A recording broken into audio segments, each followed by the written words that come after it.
Helena প্রপিয়াদোখিনা ৬৫ বছর বয়সী ইউক্রেনীয় নাগরিক। জীবনের শেষ সময়ে এসে যখন হাসি মুখে অবসর কাটানোর কথা, সেখানে ৪ বছর ধরে রুশ হামলার শঙ্কায় একাধিকবার আশ্রয় পরিবর্তন করতে করতে বড্ড ক্লান্ত হেলিনা।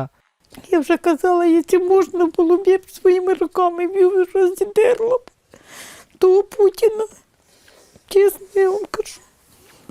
Скільки він людям горя понаробив, скільки люди осталися без житла.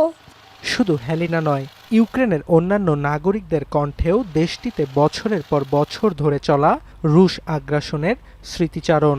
সবারই প্রত্যাশা সংঘাত বন্ধ ও প্রত্যাশিত যুদ্ধবিরতির দ্রুত বাস্তবায়ন। তবে ইউক্রেন যুদ্ধের ৪ বছর পূর্তির ঠিক একদিন আগেও ওডেসায় রুশ ড্রোন হামলায় প্রাণহানির ঘটনা ঘটেছে।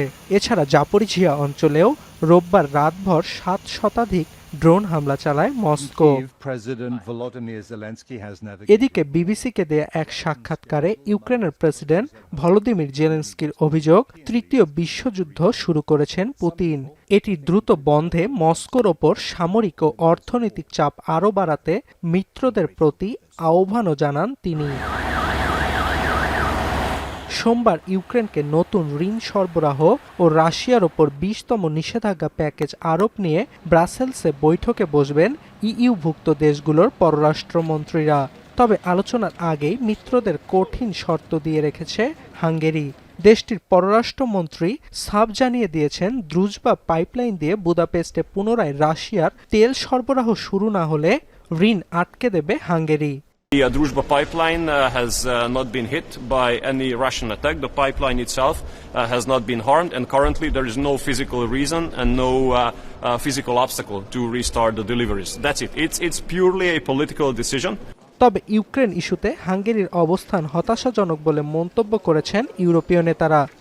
Discussion on the 20th sanctions package, but as you all know, I think there is not going to be progress regarding this today, but we will definitely make this push.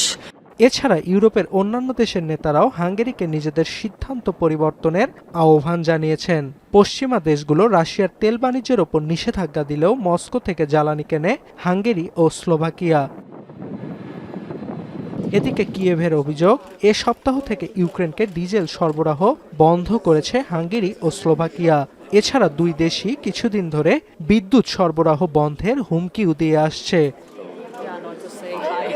Arnab প্রসাদ, এখন বিশ্ব।